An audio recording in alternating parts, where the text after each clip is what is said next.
again, I want you to realize what's out there. You can get into a large asset, which in my world could be 40 or 50 units with 10% down.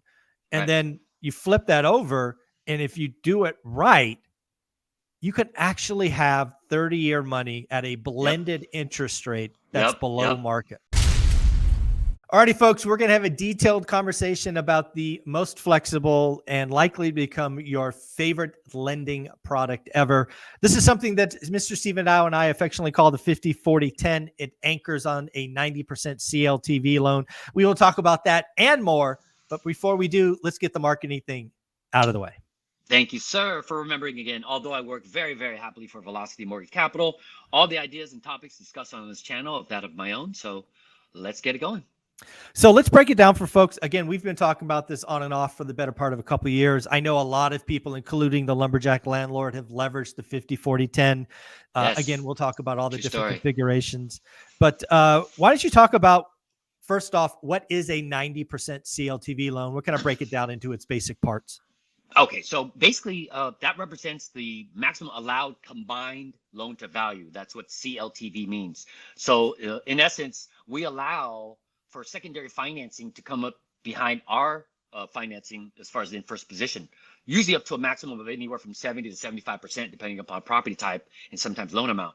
Now, the 90% would then relate to the fact that if the seller, in most cases, in these transactions, usually in the case of a purchase, if the seller had enough equity and was willing to carry anywhere from a 15 to 20% second behind my 70 to 75% first, to a combined maximum loan to value of 90%, that would allow you, the buyer, to only have to come in with 10%.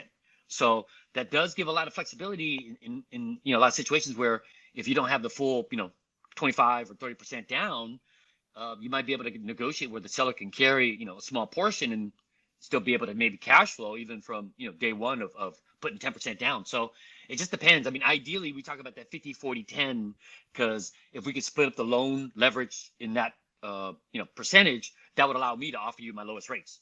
And right now, I mean, I could be in the low eights, almost under 8% on a 30-year fix at 50% LTV, no ratio. Right. So if you Again, combine that with it, yeah, there's so much flexibility in the CLTV. Again, folks, what I want you to think about is, again, the total debt will be 90%. And for a lot of folks, this is a net new concept, right? Because essentially, or we are talking about a first and a second. There's a lot of folks that play in the conventional space, but like, hey, you can't do that. My conventional lender won't like that, or it just messes up the first. Velocity welcomes it because, again, in the 50-40-10, not only do you give the best rates, but Velocity clearly has the most security. That's why you give the best rates at a 50% LTV. Agreed. So, and again, I think that's ideally for everybody to some degree. I mean, if the seller doesn't need all the proceeds from the sale of his property, whereas on that 50-40-10, he gets a little bit of benefit from a lower capital gains hit initially at only 60% of his money instead of 100%, and then the passive income on that remaining 40% will help to offset the remaining capital gains on that same 40%. So really, in the end, they still get to keep more of their money. It just gets delayed a little bit, at least from my perspective. But it allows for a lot of different advantages for either party. It just depends on what their scope of need is, either immediately or down the road. And so then you can kind of structure how long of a note that the seller might need to carry, or the buyer might need it to, just to kind of get the property in a position where maybe increase rents and restabilize it and such. So depends on the scenario, but there's a lot of different levers to pull depending upon the situation. So I think that's where my product really shines best. We're very accommodating in a lot of ways, so it makes it for a higher probability of getting loans to the finish line, even though we start off a little rough, or I should say we start off okay assuming things, and then along the way things just start to pop up. I mean, you can, many of the past ORaaT people I've talked to that I've helped, they'll tell you it started off one way and it just ended up another way, but we were able to still accommodate with all the ups and downs and stuff like that. So yeah, again, the beauty of a 50-40-10 or the 90% CLTV product is, again, we're talking about having a first and a second, but also it can't be missed that 10 part. You're coming into potentially a very large asset. Again, what is the maximum size out there? I'm guessing you don't do $100 million deals. No.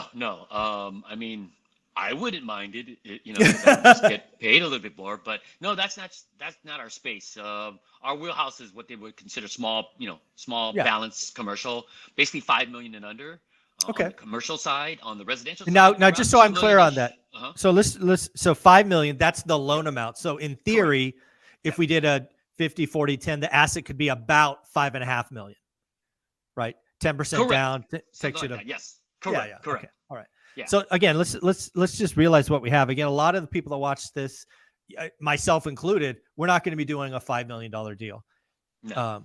But again, I want you to realize what's out there. You can get Mhm. into a large asset, which in my world could be 40 or 50 units with 10% down. And Right. then you flip that over. And if you do it right, you can actually have 30-year money at a blended interest rate that's Yep. below Yep. market. Yep. It's just this blows me away that you could take a 50% first, and I'm just going to use rough math at 8.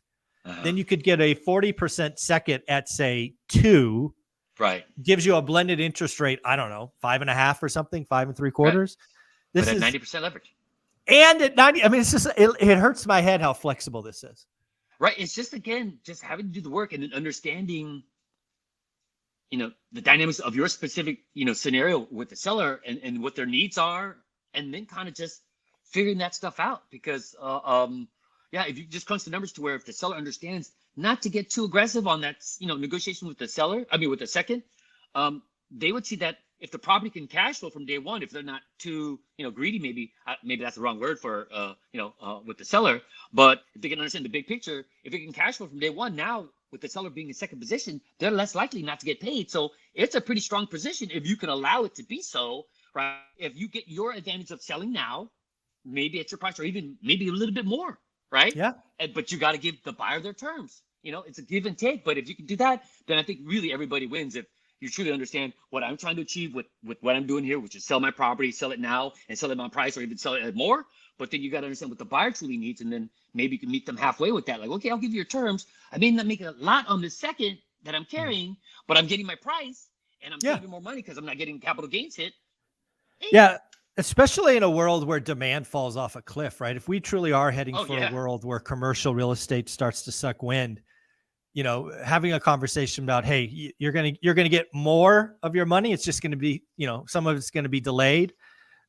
These are going to be multiple conversations. And again, I think you actually brought up the key. We'll do this in the next video, but you brought up the key. You got to communicate with the seller up front. Hey, at the end of the day, I want to hold this asset forever.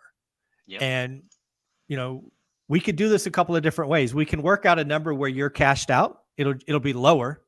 Right. Or we work out a deal where you carry some paper for a defined time frame for 5 years, 10 years, shoot 30 years, whatever that's right for the seller. And then, you know, you got to work on the terms, right? Because again, I need the cash flows. The asset needs to be secure. I can't be bleeding every month and lose the property. That's not what you want, right, Mr. Seller? Well, I mean, I wouldn't be motivated to buy if that's the case. It's like not even alligator arms, just like inverse arm from day one. You know, I'm amputated from day one. Like, what are you talking about, bro? So, yeah, agreed. Again, we talk about the 50, 40, 10, but it really anchors on that 90%. You have done deals like you could do a 70, 20, 10. 10, right? I've done 65, 15, 10. I did a 42, 48, 10. Oh, there you go. Wow. Okay. Yeah. Yeah. I mean, the only stipulations is pretty much my minimum requirement of my first mortgage should be around 75,000, and your max combined loan to value is 90%. And so that's like basically buyer's got to put down minimum 10% down. I got to be at least minimum 75,000. You can figure out the rest just as long as it doesn't surpass 90%. That's like a huge, you know what I mean? So, but in most cases, I wouldn't say most, but a lot of times sellers, you know, when they're offering seller financing, they want to prefer to be in first position, but, you know, at a higher rate, you know? So then it's like, well, hey, if you don't need to carry as much, maybe you can take a lower rate, but you need to be in second position, and here's why, boom, boom, boom, boom. But it takes a really, you know, good, meaningful conversation. Sometimes getting through the, you know, I wouldn't call them the gatekeeper, but, you know, the seller's agent. For sure. It's sometimes difficult too, because they may not understand the concept as well to really, you know, effectively, you know, communicate to the seller to where they'll understand it. So it's a work in progress, but man, when you can get it done, it's fun. It is fun for me, at least, because obviously, you know, I get to participate, I get paid a little bit, but you could see how like everybody involved gets what they want. You know what I mean? It's the lumberjack landlord. It was just fantastic. Yeah, it's just a giant jigsaw puzzle. Mm-hmm. It's multiple conversations. You also have the Mm-hmm. seller also has to trust you clearly, right? They're betting on Mm-hmm. you for 40%. But if somebody had a deal or an opportunity, they just wanted to poke around or even ask more questions, what do they do? Email again to. The other way. Yep. There Wait. you go. Yep. Yep. Right there. Wait. Yep. There it is. To email to sdow@velocitymortgage.com. In the subject line, please put the acronym ORaaT to make it past the firewall. Body of the email, maybe a brief description, what you're looking for. At least city and state to make sure I can lend there. Address would be great. Mid-FICO score, best phone number to reach at. Typically 24, 40 hours. I'll be in touch. You're amazing, man. Again, I think this is going to be a big opportunity. I think, again, as Ken McElroy in video number 1 talked about, the Class A is trading, right? He got an asset from 150 down to sub 100. I think that's all coming to Class B and Class C. Folks, figure it out. You got a great tool to use. 50, 40, 10 Velocity Mortgage. Thanks, buddy. Thank you.